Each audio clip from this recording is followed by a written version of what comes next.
অপেক্ষা করায় কি যায় আসে, কথা বলায় কি যায় আসে, সেখানে যাওয়ায় কি যায় আসে। চলুন এই ভিডিওটির মাধ্যমে শিখে নেওয়া যাক এই ধরনের সেন্টেন্সগুলো ইংরেজিতে কিভাবে বলতে হয়। কোনো কিছু করায় কি যায় আসে, এই ধরনের সেন্টেন্সগুলো বলতে আমাদের যে স্ট্রাকচারটার প্রয়োজন হবে সেটা হলো what goes two plus verb. What goes two plus verb বসিয়ে আমরা এই ধরনের সেন্টেন্সগুলো খুব সহজে বলতে পারি। এখন আমরা বেশ কিছু এক্সাম্পল দেখে নেব। ফার্স্ট এক্সাম্পল হলো অপেক্ষা করায় কি যায় আসে। এটার ইংরাজি হবে what goes to wait. What goes to wait. কথা বলায় কি যায় আসে, what goes to talk. What goes to talk. দেখায় কি যায় আসে, হোয়াট গোজ টু সি।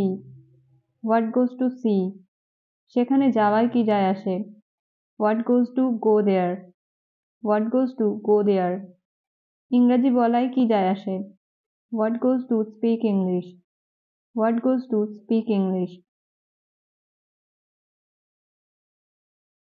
এবার আমরা শিখব এই ধরনের সেন্টেন্সগুলো ইংরেজিতে কিভাবে বলতে হয়।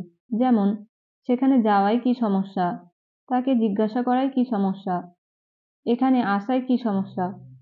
এই ধরনের সেন্টেন্সগুলো বলতে হলে আমাদের ইউজ করতে হবে what's wrong with. What's wrong with মানে হলো কোনো কিছু করায় কি সমস্যা।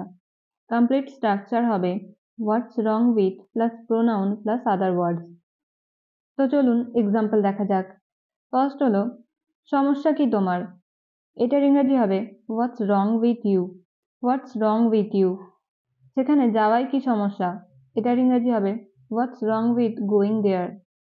What's wrong with going there. তাকে জিজ্ঞাসা করায় কি সমস্যা, what's wrong with asking him. What's wrong with asking him. এই কাজে কি সমস্যা, what's wrong with this work. What's wrong with this work.